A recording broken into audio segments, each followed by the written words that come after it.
Bismillahirrahmanirrahim. Assalamualaikum warahmatullahi wabarakatuh. Waalaikumsalam warahmatullahi wabarakatuh.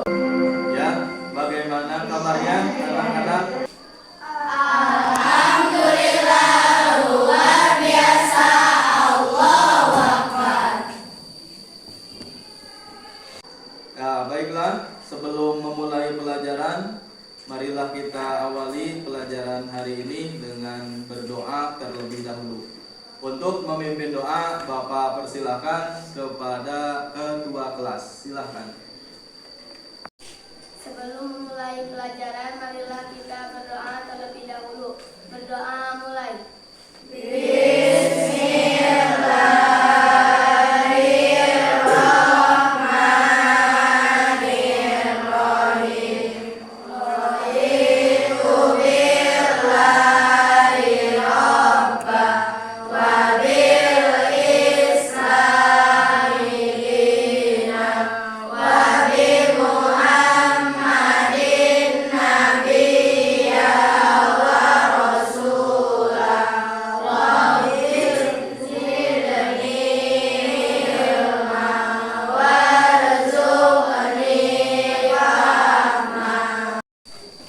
salam.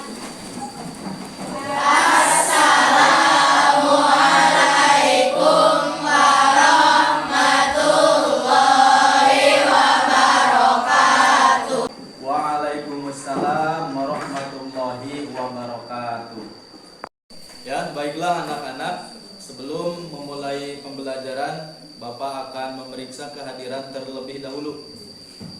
Apakah hari ini hadir semuanya? Hadir. Alhamdulillah. Berarti sehat semua ya, semangat semuanya. Ya, baiklah anak-anak, agar belajar kita hari ini lebih semangat, Bapak akan memberikan semangat dengan tepuk fokus. Ya, siap semuanya? Ya.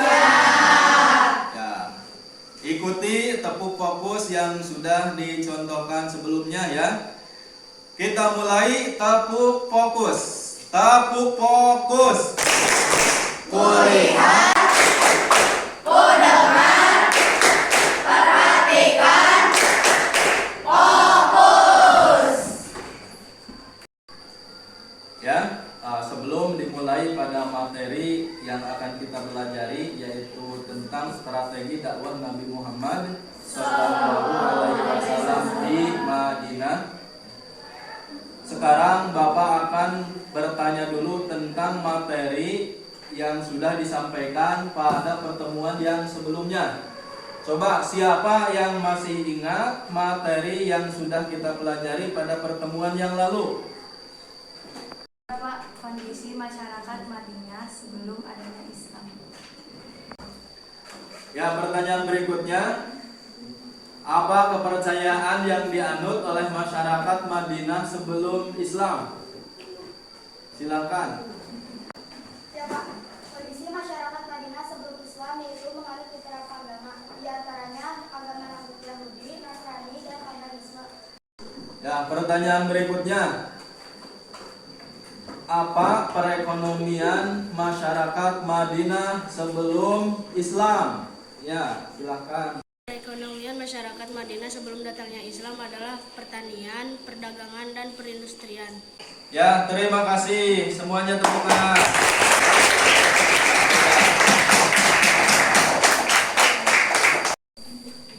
Ya, baiklah anak-anak. Setelah kita mempelajari kondisi masyarakat Madinah sebelum Islam, maka selanjutnya Nabi Muhammad SAW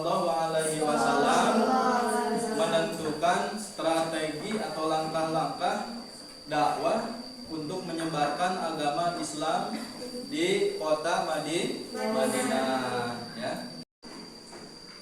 Nah, adapun tujuan pembelajaran pada hari ini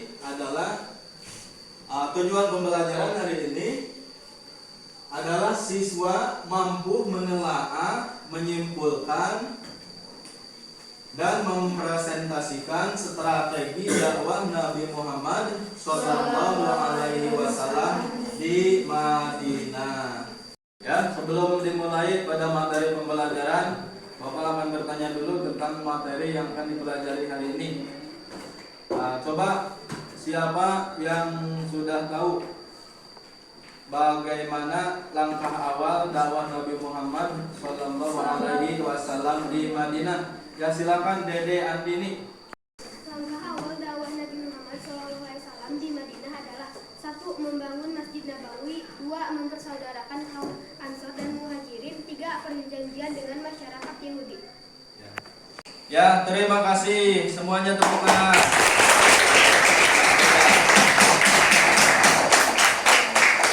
Ya, untuk selanjutnya kita akan memulai menyimak video. Nanti setelah menyimak video, kalian akan diberikan tugas, yaitu berupa rumusan masalah yang ada di LKPD, dan juga ada pertanyaan-pertanyaan yang harus kalian jawab.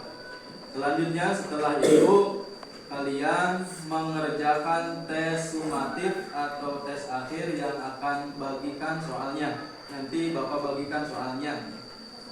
Untuk sekarang kita mulai untuk menyimak video pembelajaran tentang materinya, tentang strategi dakwah Nabi Muhammad SAW di Madinah. Silakan perhatikan. Adalah strategi dakwah Nabi Muhammad SAW di Madinah.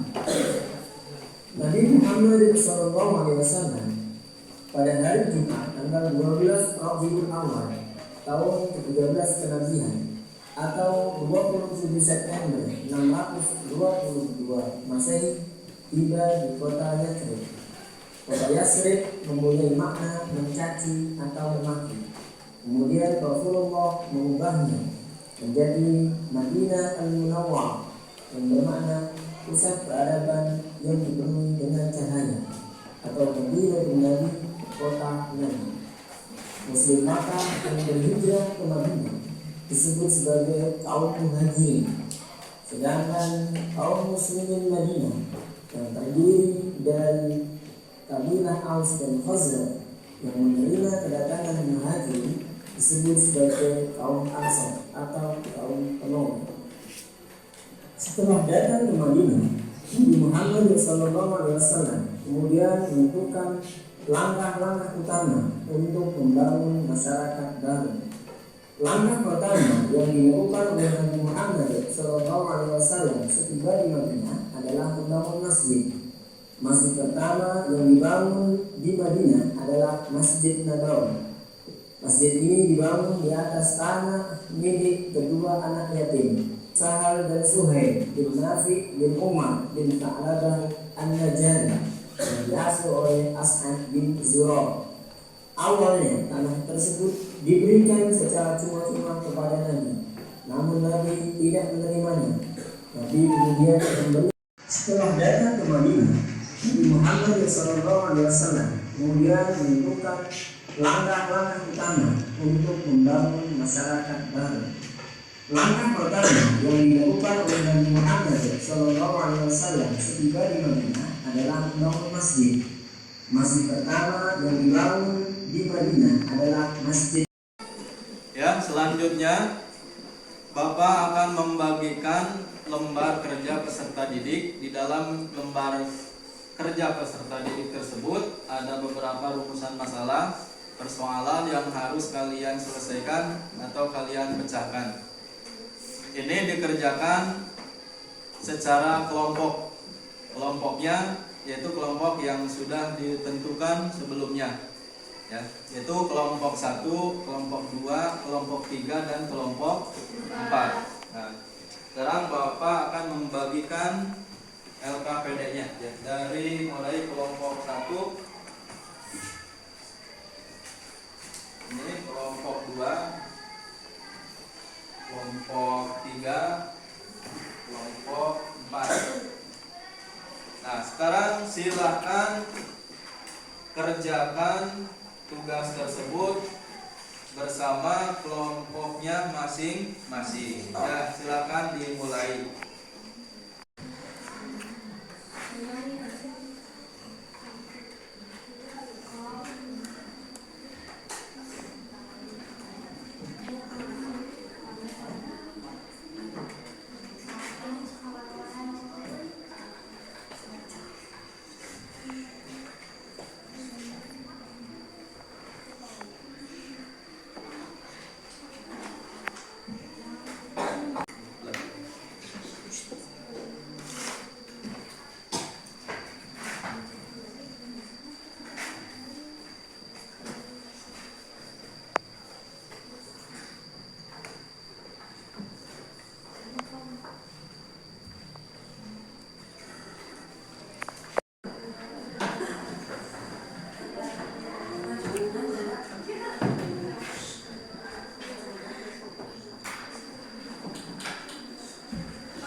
baiklah. Apakah mengerjakan tugasnya sudah selesai semuanya? Alhamdulillah. Nah, sekarang kalau sudah selesai mengerjakan tugasnya, sekarang silakan tinggal dipresentasikan. Dari setiap kelompok diwakili oleh satu orang. Bapak persilakan dulu yang pertama kepada kelompok 1. Ya, silakan ke depan. Assalamualaikum warahmatullahi wabarakatuh. Waalaikumsalam warahmatullahi wabarakatuh. Kami dari kelompok 1 akan mempresentasikan tentang strategi dakwah Nabi Muhammad di Madinah. Setelah kedatangan Nabi Muhammad SAW ke Madinah pada tahun 622 Masehi, beliau mengimplementasikan langkah-langkah awal dakwah dengan fokus utama dalam membangun masyarakat baru di Madinah. Beberapa langkah yang diambil beliau antara lain: 1. Pembangunan Masjid Nabawi. Langkah pertama yang dilakukan Nabi Muhammad SAW setibanya di Madinah adalah membangun Masjid Nabawi. Masjid ini menjadi pusat kegiatan dakwah, tempat ibadah, pengajaran keagamaan, pengadilan, dan pusat aktivitas sosial umat Islam. Masjid tidak hanya menjadi tempat ibadah, tetapi juga menjadi fondasi pembangunan masyarakat baru. 2. Penciptaan persaudaraan baru antara Muhajirin dan Ansor. Nabi Muhammad SAW menyatukan kaum Muhajirin yang datang dari Mekah dan Ansor, penduduk asli Madinah, dalam persaudaraan baru. Persaudaraan ini didasarkan pada iman, menggantikan hubungan yang berdasarkan darah. Ini bertujuan untuk memperkuat hubungan dan saling bantu antara mereka. 3. Penulisan Piagam Madinah. Beliau menerbitkan Piagam Madinah sebagai landasan hukum dan kesepakatan antara berbagai lapisan masyarakat, termasuk Muslimin, Ansor, dan Yahudi. Piagam ini menetapkan aturan dan prinsip hidup bersama secara damai, memberikan perlindungan, kebebasan beragama, dan menegakkan keadilan di Madinah. Silakan ada yang bertanya. Ya, silakan kelompok lain yang mau bertanya.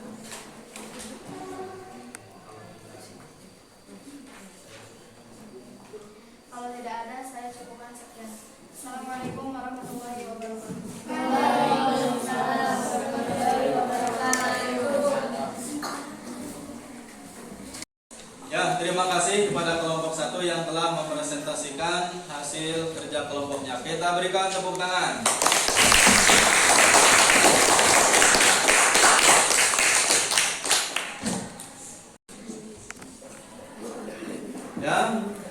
Ya, baiklah, terima kasih kepada semua kelompok yang telah mempresentasikan hasil diskusinya.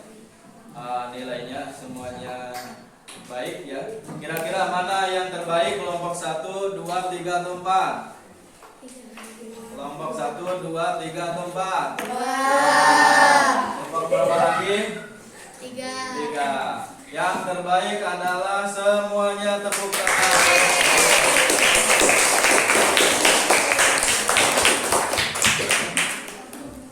Sebelum pada kesimpulan, Bapak akan menguatkan materi strategi dakwah Nabi Muhammad Sallallahu Alaihi Wasallam di Madinah.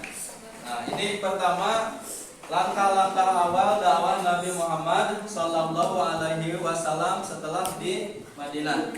Yang pertama adalah membangun Masjid Nabawi. Ya, ini masjid pertama yang dibangun oleh Rasulullah SAW. Kemudian yang kedua, mempersaudarakan kaum Muhajirin dan Ansor. Setelah mempersaudarakan kaum Muhajirin dan Ansor, itu membuat perjanjian dengan masyarakat Yahudi yang ada di Madinah, ya, untuk menciptakan perdamaian antara umat beragama, ya, untuk menumbuhkan sikap toleransi antar umat beragama. Kemudian langkah berikutnya yaitu langkah Nabi Muhammad SAW dalam membangun perekonomian masyarakat Madinah. Itu diantaranya dengan membuat pasar. Kemudian yang berikutnya menempatkan orang-orang fakir miskin, ya, yang tidak punya tempat tinggal di masjid. Kemudian bekerja sama dengan kaum Ansor untuk menciptakan lapangan pekerjaan bagi kaum Muhajirin. Kemudian menganjurkan kaum muhajirin yang punya pengalaman berdagang dianjurkan untuk berdagang. Kalau yang tidak punya modal dianjurkan untuk bertani saja ya. Nah, itu materi yang telah kita pelajari. Nah, sekarang siapa yang bisa menyimpulkan dari materi yang kita pelajari hari ini? Dakwah Nabi Muhammad SAW dalam membangun perekonomian masyarakat Madinah. 1. Mempersatukan kaum muhajirin dan ansor, memberi tempat bagi orang-orang fakir miskin di masjid. 2. Mendorong kerja antara ansar dan muhajirin untuk menciptakan lapangan pekerjaan. 3. Mendorong perdagangan bagi mereka yang memiliki modal dan bercocok tanam bagi yang tidak memiliki modal.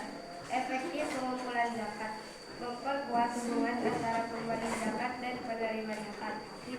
Membangun pasar di Madinah, memfasilitasi pertukaran barang dan ekonomi masyarakat. Ya, terima kasih semuanya. Untuk selanjutnya, Bapak akan membagikan soal tes sumatif. Nah, ini tes sumatifnya Bapak akan bagikan, nanti silakan dikerjakan. Nah, semoga kalian bisa mengerjakannya dengan baik dan nilainya memuaskan. Amin ya rabbal alamin.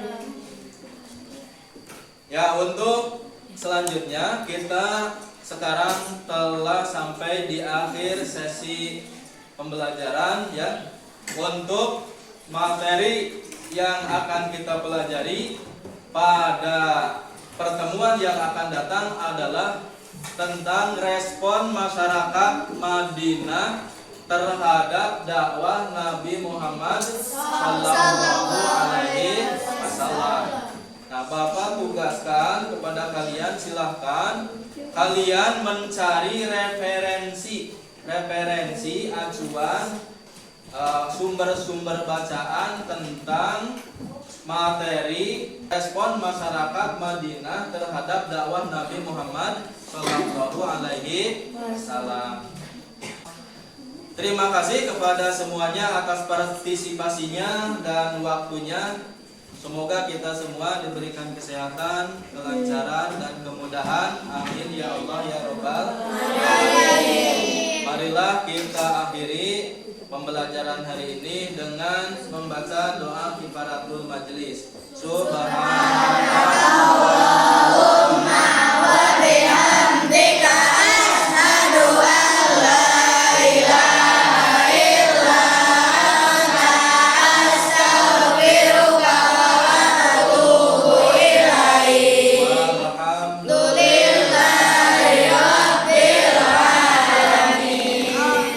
Assalamualaikum warahmatullahi wabarakatuh. Waalaikumsalam.